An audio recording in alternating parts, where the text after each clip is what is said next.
Oh, the games people play. It's something worth talking about because we kind of forget how to play sometimes as we get older, don't we? Kids are all about playtime, and adults, we get very, very busy and we don't think about the importance of it. We're going to talk about that a little bit today. So put on the brakes, grab a cup of coffee, and join the conversation because it is time for Coffee Breaks with Steve.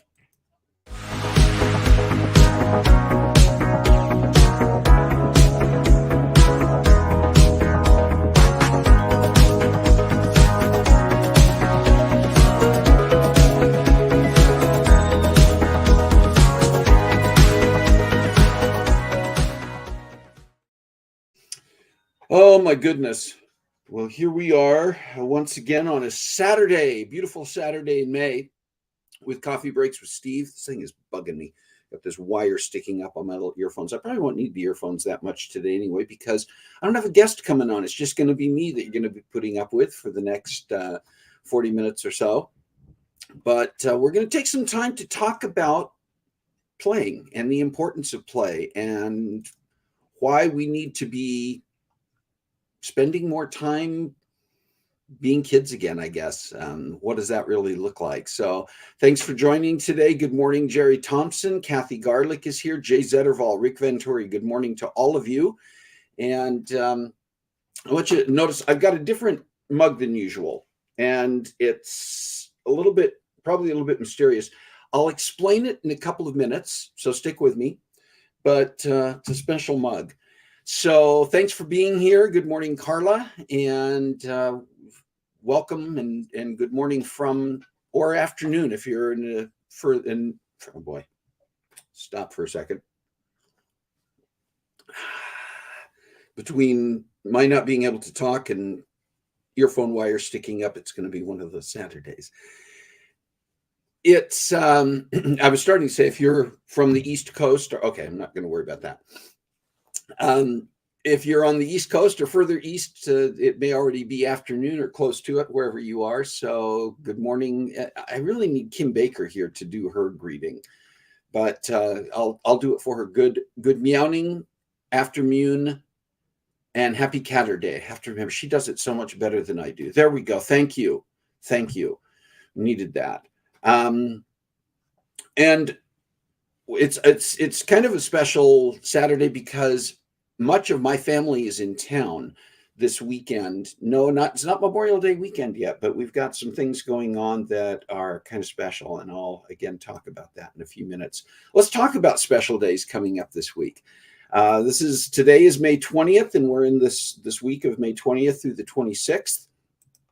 And today, May 20th, is National Rescue Dog Day. How many of you have a rescue dog or a rescue animal of any kind, really? I think it's worth recognizing that.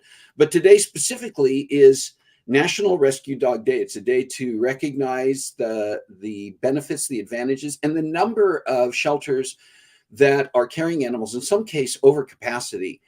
And so many of the shelters anymore, fortunately, are no-kill or low-kill shelters. And that means that they will not euthanize an animal just because they're overcrowding. To counter that, they work a lot with foster families who will take the animals in, which is actually healthier for them anyway than spending all their time in a shelter.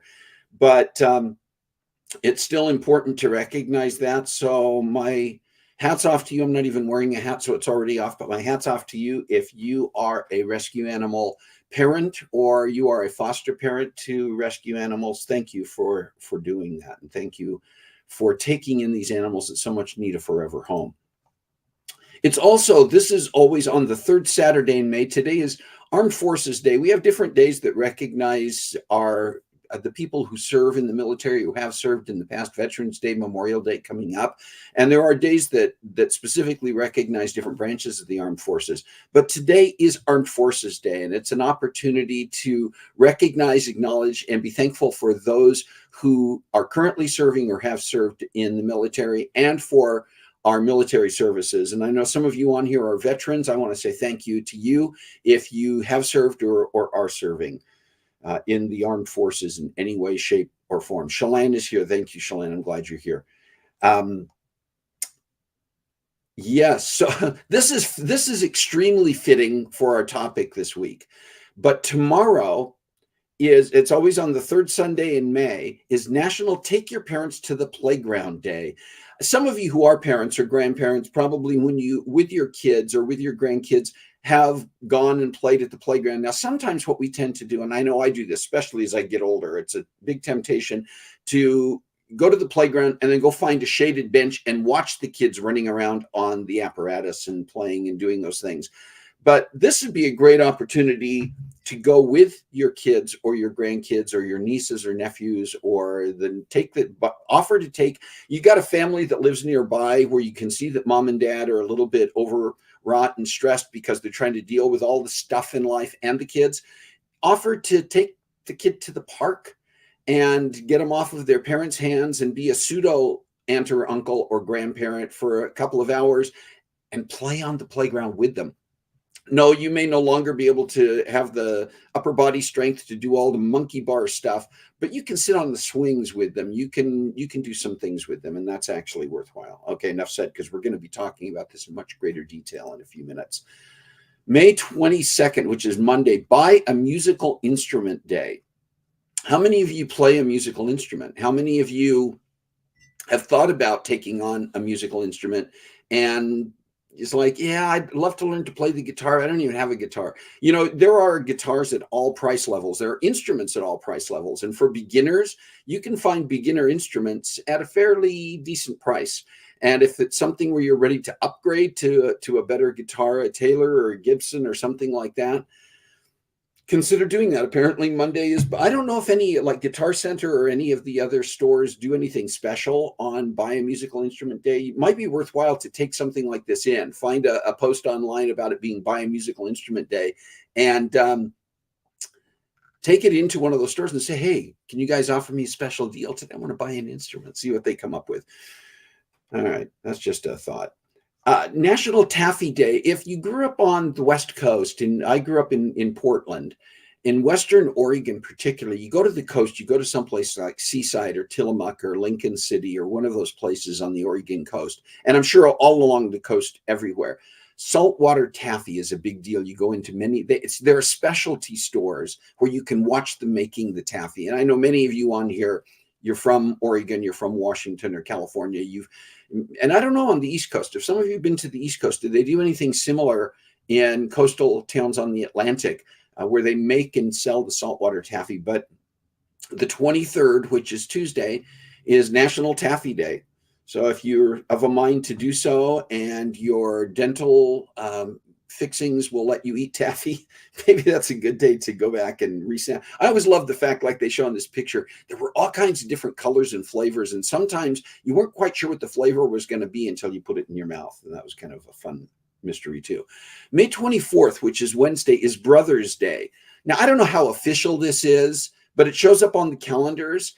And we have Mother's Day, we have Father's Day, we have all these different days. And it's not, Aunts and Uncles Day, Grandparents Day, Sisters Day, Brothers Day.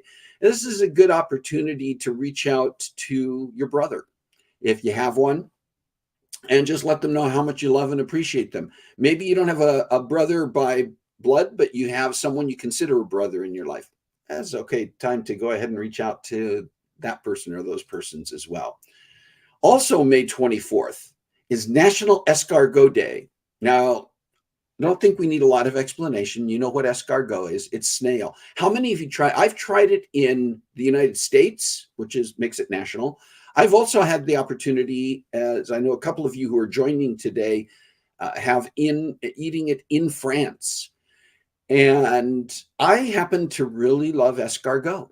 I happen to like eating snail. And do you know that there's something about this? I remember the first time I think maybe the first time I tried escargot, thinking that maybe these were specially raised or something. Escargot is typically made from your normal garden snails. It doesn't require anything special. You want to clean them and prepare them properly, I'm sure. And the seasonings and type of thing are important. But have you ever tried escargot? Do you like escargot? Do you feel like this coming week would be a good time to find a place that serves escargot and celebrate this special national day? May 25th. Last week, if you were tuned in, you will remember that Eve Schaub was on talking about her book, The Year of No Garbage, and talking about the issues with plastics that we think we're recycling, and there's so many issues around that. Well, May 25th is International, that's Thursday of this coming week, an International Plastic Free Day. It's a day to just completely avoid using those plastics that we know, no matter how recyclable they're supposed to be, they're not good for our environment. So it's just a day to remind ourselves to think about that and to maybe research that a little bit further, get Eve's book and read about it. And then the Friday before Memorial Day, which is the 26th this year, is National Road Trip Day. It's the Friday before Memorial Day. We know Memorial Day weekend is a weekend that a lot of people get out and do some traveling, do some road trips, visit national parks, the weather's starting to get to the point where we can do more road trips. Are you a road trip person? And if so, do you like to plan your road trips, or are you a spontaneous road trip person? And do you do day trips, overnight trips? What's your preference? What do you like to do? And let's see what else we got coming. Oh, we got some birthdays this week that I want to recognize. Ann Davis East, who's one of our regulars and one of our favorite people on Coffee Breaks with Steve, who does the What's on Your Bookshelf, is celebrating a birthday on the 23rd. That's Tuesday. So if you happen to be friends with Ann or can find her on either Facebook or LinkedIn, wish Ann a happy birthday. She is a great friend and a regular with us. And then the 25th, Nicholas Glavin. Yes, if that name sounds familiar, Nicholas is another. It seems like the last several weeks I've had grandkids having birthdays. Yes, May is a big month for birthdays in our family. But Nicholas is celebrating a birthday, and it's just, again, I don't feel older because my age increases. I feel older when I'm watching my kids and my grandkids grow up. It's just amazing. And then Mallory Glavin, daughter-in-law, is celebrating a birthday on May 26th. So happy birthday to all of you this week. And we'll get to the special days in a minute, but this is also a special day in our family. I mentioned that there were family members in town. I showed you this mug that I'm using today. My nephew, Sean McCormick, and his fiancee, Melinda, are getting married this afternoon. And I have the wonderful honor of officiating their wedding ceremony today. And so we're celebrating. We had the rehearsal dinner last night, and just really touched my heart. They presented me with this special mug that has a message on the back from them, and then says best officiant ever. And I don't know if that's true, but I certainly feel the love, and I do appreciate that. So we're going to be having a wedding this afternoon. It's a lot of fun. That's always a lot of fun. Do you have a special day this week? Let me know in the chat here. Let us know. If you've got a birthday, an anniversary, a bar mitzvah, a christening, something like that, a wedding that you're going to be attending, and you want us to acknowledge it here, put it in the chat so that we can celebrate with you. And if you've got a special day coming up, whether it's the remainder of the month of May, or maybe it's already, into June, and you want to make sure we get it on our calendar and celebrate with you, please feel free to put that in you can put that in the chat. You can also email to me at this email address, or send me a private message so we make sure we get that on our calendar. Okay, I want to see who maybe has come on that I haven't acknowledged, or if there are any messages I need to look at. So I'm scrolling through the chat here real quick. And yeah, it looks like you guys are all having your own conversation there. That's fine. I appreciate that. We're talking about a topic today that I think it's important. It's one that I've been reading about recently. It popped up on, I can't remember when it popped up, a while back. It popped up on something that I was looking at, and it was about why having a playtime, we go, well, as I play. I'm on my computer. And I play games on my computer, or I get exercise. Exercise is great. And part of what this is about is, in fact, getting outdoors, getting away from the normal environment for a period of time, and utilizing our bodies, our systems to play. But there is a specific emphasis, and there have been studies that have been done very specifically around playtime and setting aside time to actually play for adults. We know that it's good for kids. Studies have shown that there are elements of development, both physical and mental and emotional, for children that are important to have a playtime. But we don't always recognize that doesn't stop just because we become adults. And there have been numerous studies done over the years by expert researchers, psychologists, psychiatrists, doctors, to look at the benefits of adults taking time to play, and the detriments if we are not taking that time. And we know that has become, we get busier and busier. We spend more time sitting in front of our computers. It's okay for right now, but when we get done with this today, I expect all of us to go outside and play for a while. But and then during COVID, we went through this sort of lockdown, and a lot of us, depending on where we lived and what was around us, didn't necessarily even get outside at all or get a whole lot of exercise. Maybe we had some, an exercise bike or a treadmill or something in our house that we could use, or we were going for walks, but avoiding people, and playgrounds were shut down. A lot of the places, playgrounds and sports fields and those types of things were shut down. And so even if we were so inclined, we may have gotten out of the habit. So we're going to talk a little bit today about what the experts say. And I've got a couple of sites up, and I'll later on share a couple of these on my Facebook page so that you can go back and find them. But there was some information written in. This is from a site called psychcentral.com. that talks about why is play important for adults. And I'm just going to read a little bit of this. I'm not going to quote everything on here, but it says researchers say that play is critical for child development. Studies show it's important for adults as well. Playfulness as an adult has many benefits for our well-being and character. And one of the things that it does is it boosts overall well-being. There was a study done in 2011 by some Swiss researchers discussing how playfulness in adults is likely linked to certain desirable characteristics. I'll just drink as I go here, such as liking to make people laugh, the ability to ease tension in group and social settings, and being able to support creative processes in a group. Researchers asked people to rate themselves on 5 types of playful behaviors: spontaneity, expressiveness, creativity, fun, and silliness. You go, really?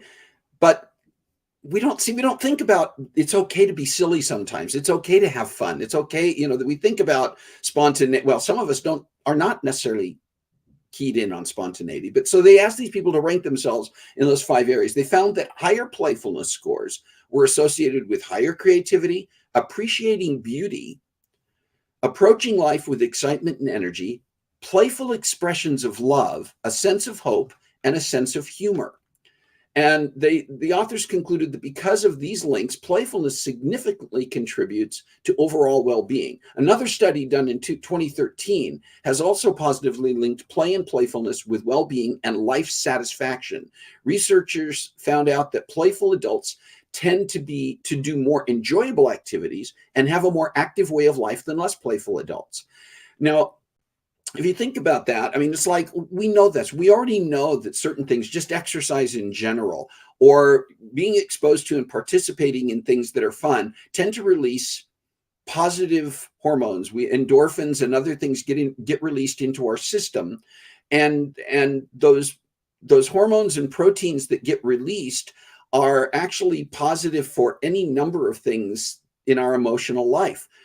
They're also helpful in terms of how we cope with certain negativities that come up in life. Anybody on here ever deal with stress or anxiety? I'll raise my hand. With family coming into town and a wedding this weekend, not surprising at all that we've already dealt with some potentially stressful situations. Just a lot going on. I'm officiating the wedding. My wife, Carol, is the coordinator for the wedding.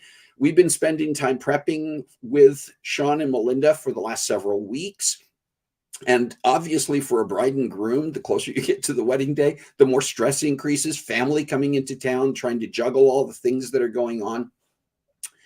Playfulness has also been found to help coping with stress. Spending time doing things that bring joy and pleasure has a relaxing effect that counteracts stress. That same 2013 study that was referred to earlier found that playful adults reported having lower stress levels. Play also helped them use healthier coping styles like acceptance and positive reframing when dealing with stressful situations. Authors found that even though playful and less playful adults were equipped with the same coping skills, playful adults were more likely to use them effectively. So again, listen, we all deal with stress. And sometimes we're trying to cope with some of these things by using medications or self-medicating. And ultimately, those things can cause more harm than good. I'm not saying that if the doctors prescribe for you some medication to assist with a variety of things, including stress, I'm not saying drop what the doctor's telling you to do. I'm saying let's think about lifestyle changes as well that may contribute to a more positive outcome.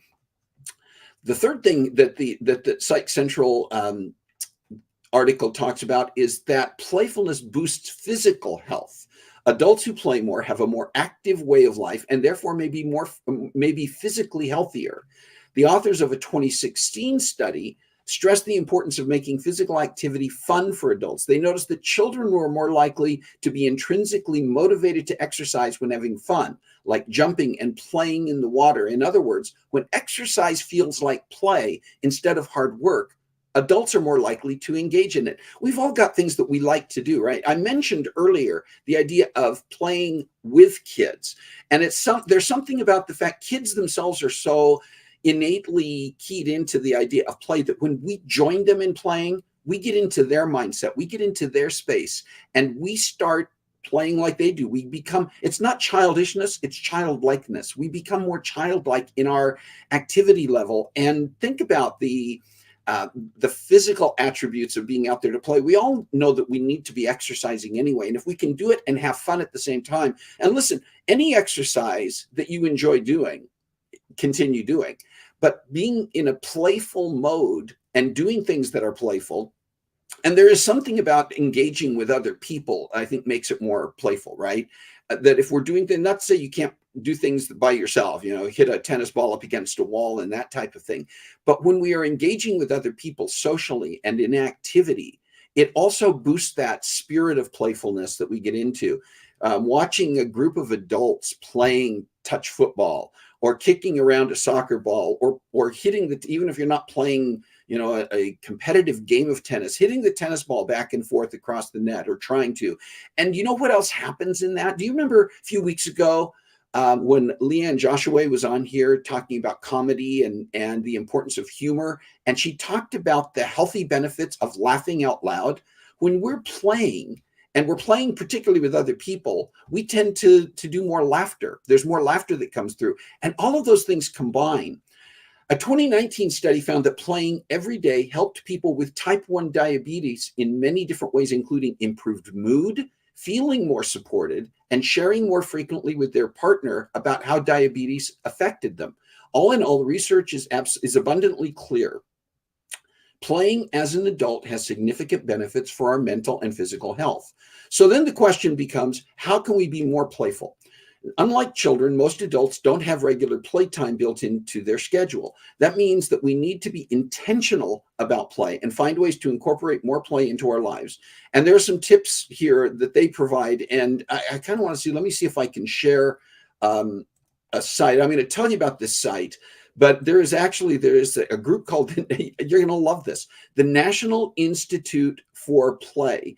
And I'm trying to find the name of the co-founder, who's also an author who's written about this. It's on the site, and let me see if I can find his name real quick. I'm gonna follow up and post a lot of this, but his name he's a doctor by the name of Stuart Brown, and Dr. Brown has initiated and is a co-founder and part of the ongoing staff and board of the National Institute for Play. But they have done extensive studies on the benefits of play. And one of the things that they have put together is something called the understanding your play personality. And there are different, here we go. Dr. Stuart Brown, researcher and founder of the National Institute for Play, has identified 8 play personalities. I'm just going to briefly go through these. And again, we'll post this information and the links on my site so that you can come back and find them. In fact, you know what I'm going to do right now? I'm going to go ahead and put something on the chat, and just give me a second here, playing around with this. That's wonderful. Using my computer in a positive way. Okay, this is the National Institute for Play's website that I think I'm putting on here. Let's see if I did that correctly. All right, and you should be able to go out and find that. I'll also, I think, put the link for the article that I've been referring to here in the chat, and then I'll talk about the play personalities. But I want to make sure you have this information. Once again, I will follow up by putting the information out on the Coffee Breaks with Steve Roundtable and on my page so that you can find this. But here are the play personalities that they talk about, and some people that kind of fit into some of these categories. The first one is the collector. The thrill of play for the collectors to have and to hold an interesting collection of objects or experiences, coins, toys, collectors, people who collect things. And collectors may enjoy collecting as a solitary activity, or maybe the focus of an intense social connection with others who share their passion. Think about kids who like to collect certain types of toys, action figures, cards, trading cards. Did you grow up with like sports trading cards or some other type? I know that my son did. And someone who falls into that category that they point out here is like Jay Leno, who is a car collector. And they talk about that kind of behavior, and the people have fun with this. They get excited about it. The second personality is the competitor. Perfect opening gambit, the unbelievable score, the fastest time. Competitors access the euphoria and creativity of play by participating in a competitive game with specific rules. We think about people like Tom Brady's of life, who are competitors, but some of you on here are competitors too. You like to win at things. We like to play games where we can win. And by the way, it brings up an interesting point about playing and having fun. Our board games, our card games, a part of that. We talked about that a little bit, again, with Leanne Joshua a few weeks ago. in talking about how when we engage with other people, even in games around a table, it drums up some of those same things: the laughter, the engagement, the release of certain positive chemicals and hormones in our body.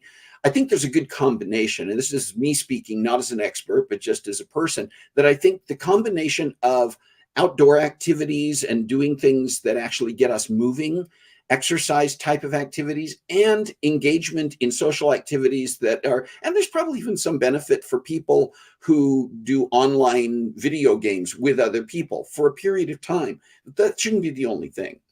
The third type of personality is the creator artist. For the creator artist, joy is found in making things: painting, printmaking, woodworking, pottery, sculpture are well-known activities of creator artists, but also things like furniture making, knitting, sewing, gardening. Creator artists may show their creations to the world or may never show anyone what they make. The point is to make something. And so you think about people like, they point out here, Steve Jobs as an example. You could probably think of many other examples. Michelangelo said he could look at a block of marble and see the statue in it, the creator. Then there's the director. Directors play by planning. See, sometimes we think, well, I'm not really very playful, but I do like to plan things. I do get excited about putting together an idea and working on an event, that type of thing. My friend Didi Kiso, who has been on this show before, is definitely a director. She is an event planner and coordinator extraordinaire. When I was working in the nonprofit world, I could do events. I had to put together events. It was not my thing. I did not have fun putting together an event. For me, it was stressful. But for somebody like Didi, she loved all the things that go into that. And if there were things at the last minute that needed to be rearranged or something wasn't coming together, that actually got her juices flowing, she would say, and caused her to want to even do more. Directors enjoy planning and executing scenes and events. Though many are unconscious of their motives and style of operating, they love the power to make things happen. Now, I guess even though I don't like to put together events, I do this. I enjoy putting coffee breaks with Steve together on a weekly basis, planning ahead for it. So that combination of planner and director is probably part of my play personality. They use the example on the site here of Oprah Winfrey as an example of a director. Then there is the explorer as another type of play personality. All of us start life driven to explore our world. Some people never lose their enthusiasm for it. Exploring can be physical, literally going to new places, or it can be emotional, searching for a new feeling or deepening of the familiar through music, movement, even flirtation. It's interesting they threw that in there. It obviously comes from the study, so take that for what it's worth. Exploration can also be mental, such as researching a new subject or seeking out new points of view. Do you find yourself already identifying with more than one of these personalities? That's typical as well. And that's why we can do different things that enter into that mode of play. They use the example of Dr. Jonas Salk as an example of the explorer. People, researchers who love to look into things. My wife, Carol, one of her favorite activities over these past several years and still now is researching her family's ancestry. And she has made tremendous progress doing it, but she just enjoys digging into that. So as an explorer. Then there is the Joker. The most basic and extreme player throughout history is the Joker. A Joker's play always revolves around some kind of foolishness. In school, a Joker might have found social acceptance by clowning around to make classmates laugh. Any of you were or tried to be the class clown? Adult Jokers carry on that social strategy in different ways. Talking about the actor George Clooney as a notorious practical joker with people. They talk about comedians like Jerry Seinfeld and others who get joy and share joy through being funny and foolish. Now, I'm probably not going to pronounce this correctly, but this personality is the kinesthete. The kinesthete. Kinesthetes are people, and that's spelled Kinesthete, kinesthete. So if I'm not pronouncing it correctly, you get the idea. Kinesthetes are people who like to move. Some even need to move in order to think.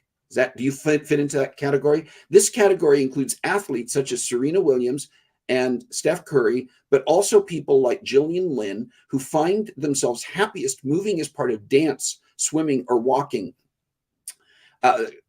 Several months ago, we had a lady by the name of Chrissy Whitehead on this show, who is an actor, former Broadway television movie actor, who now, along with her business partner, has a studio in New York City, in Manhattan, where they help artists get more comfortable with their acting, their singing, their dancing. And Chrissy is a choreographer by trade, among other things, also a director. She just choreographed a production last week of the musical Rent at a college in New York.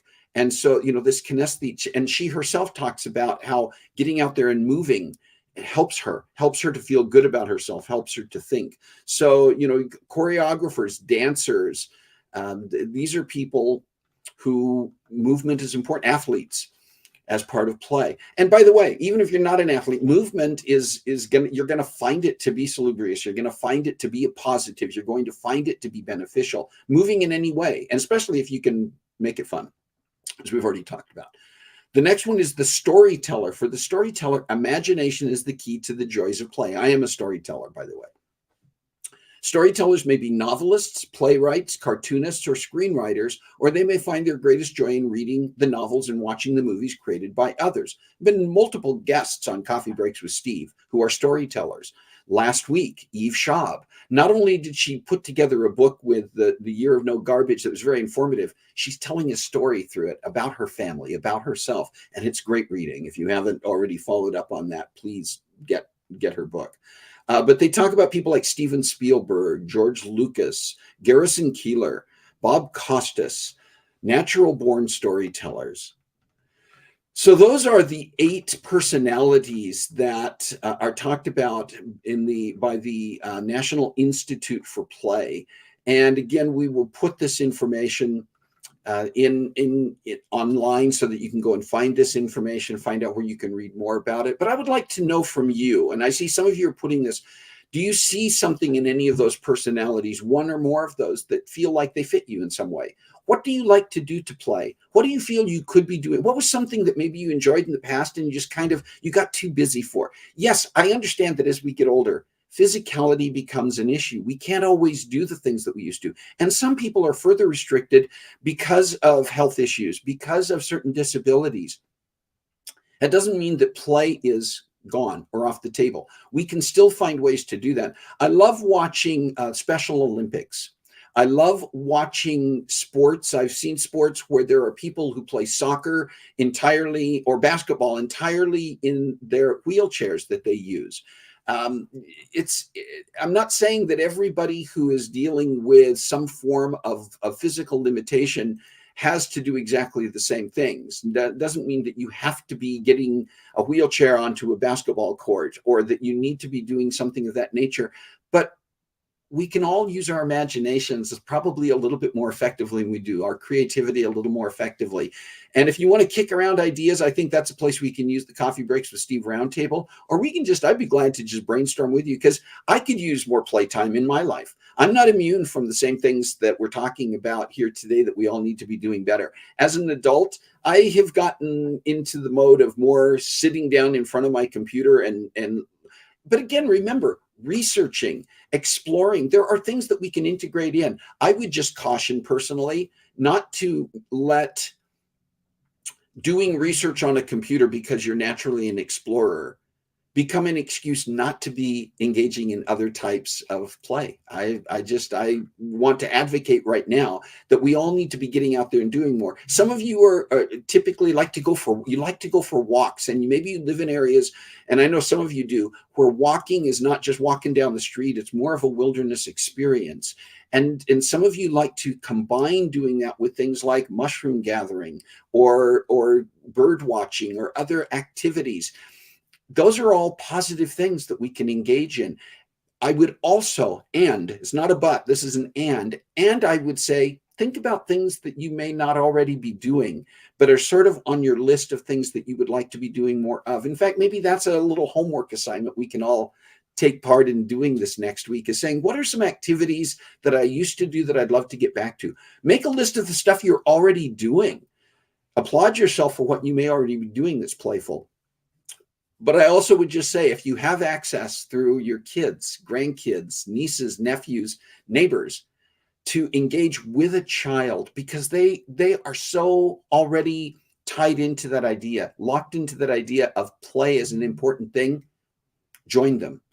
Learn from them. We can all learn from a little bit from kids, be reminded what that felt like and what that is supposed to be like.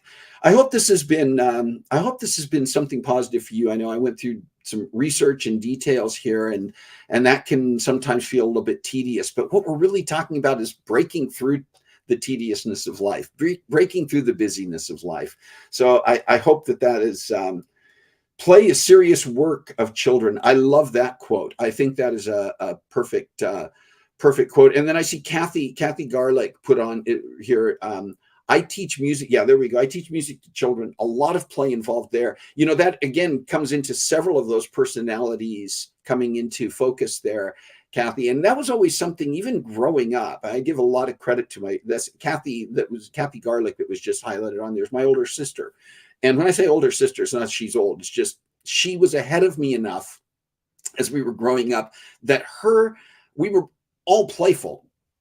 But Kathy's level of creativity often fit into putting together ideas around an actual, like a play or music. She was great at rewriting lyrics to songs. We would spend a lot of time singing songs, either with the LPs on our record player, with the radio, or just making up our own words. And that was often led by my sister Kathy. It's extremely creative, and now she's able to utilize that as a music teacher.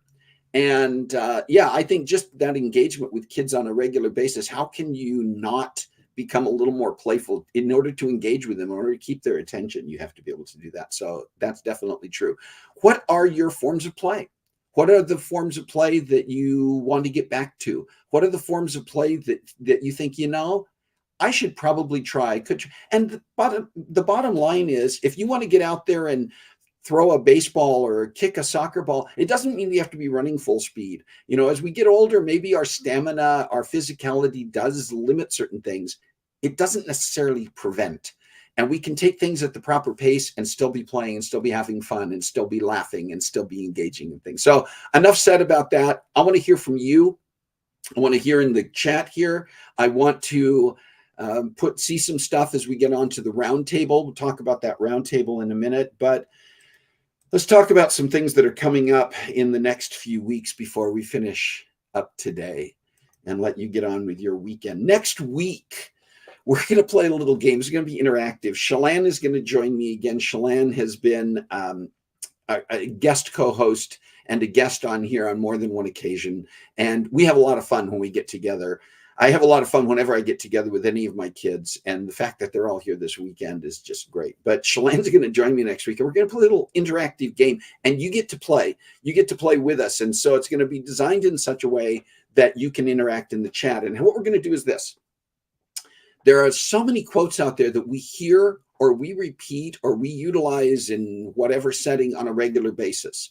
Quotes are a big part of how we interact with people at times. Well, do you remember what Benjamin Franklin once said, or, as so-and-so said? Or we just quote a line from a movie, or we quote a line from a Shakespeare play, or we quote a line from history to use to make a point. Very often we're misquoting and we don't know it because it's just been repeated wrong over the years, or we don't attribute it to the correct source, or we don't have it in the proper context. And so we think it means one thing when it may mean something else. So we're going to make it fun. We're going to play a little game around the things that we think we're quoting correctly and we're not. And we're going to see how we do with that. And then in 2 weeks, let's be friends. We recorded this conversation a few weeks ago when Carol and I were visiting our dear friends Scott and Jody Platt in Portland area.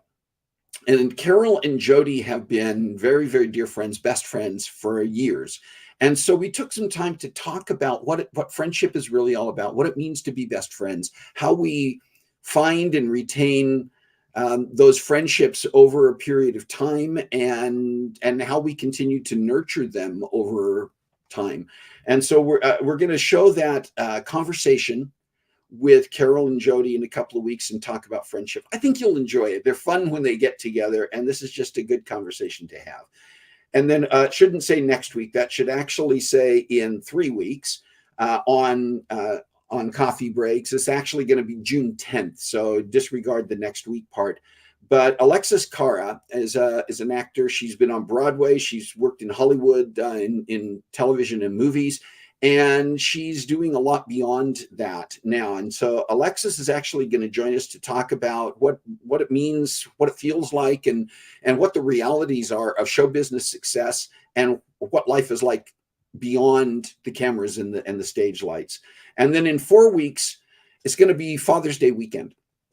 And we're going to be sharing a dad's story. And it's going to be very personal for me because I'm going to be talking about my dad's story. And it's one, and I'm going to probably reach out to I will reach out to my siblings, several of whom are on here today. And we're going to talk about, I want to get some ideas from them to make sure I'm covering the right things. But my dad's story, we all have stories. Our parents all have stories.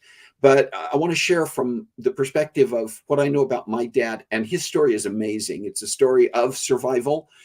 As a child, as a teenager, even as an adult, of resilience, of perseverance, and of what, for us, for the kids in my family, for my siblings and myself, what it meant to have a dad like him. And so it's going to be a very personal and heartfelt story, and I hope that you will join and enjoy that. Are there topics that you would like us to see us discuss on Coffee Breaks? Are there guests that you would like to see on here? We've had some amazing guests on Coffee Breaks, and I'm so grateful for people who have made an introduction, made a referral. I'm grateful for the people I already know who I've reached out to and invited who have agreed to come on here. And I'm grateful for the people who have been willing to respond when I just reach out to a total stranger and let them know about Coffee Breaks. But if you've got ideas about things we should be talking about, this is your coffee table. And so I want to make sure that that you are a part of that. So please reach out. The email is right there. A segment on catnip. Well, moderator Cat's on here today. He isn't always in the discussion part of this, but he's here today. So that's nice. All right, listen, I want to once again say thank you to all of you for being here. It is always a pleasure. It is fun for me. It's a playtime for me when I get to be here. Because I am a storyteller, because I am have that creative bent. This is fun. And even though we're not all physically sitting around a table together, sipping our cups of coffee or tea or whatever you may have, and here goes mine. Because I haven't had a guest on, I haven't been drinking as frequently, but I love to show off this mug. It's going to mean something very special this afternoon. It does right now. Anyway, I just want to thank you once again for being here. I want to thank you for taking the time to interact, because that's part of the fun for me. We are interacting. And listen, if any of you want to get together and play, let's figure it out. I know some of you live in places a little further away than what we can do just by walking up the street or something like that. But love to get together and spend time with any of you. But reach out if you want to just kick around ideas about what playtime looks like and share some of your thoughts and some of the things that you do. In the meantime, just want to say I hope you have a great week. If you're going to a wedding like we are, you're doing something else special this weekend, enjoy. Get out there and get outdoors if the weather in your situation allows, and enjoy some playtime. Whatever you're doing, remember to find a way to make a difference in your world this week. God bless you. Have a great week. We'll see you next time.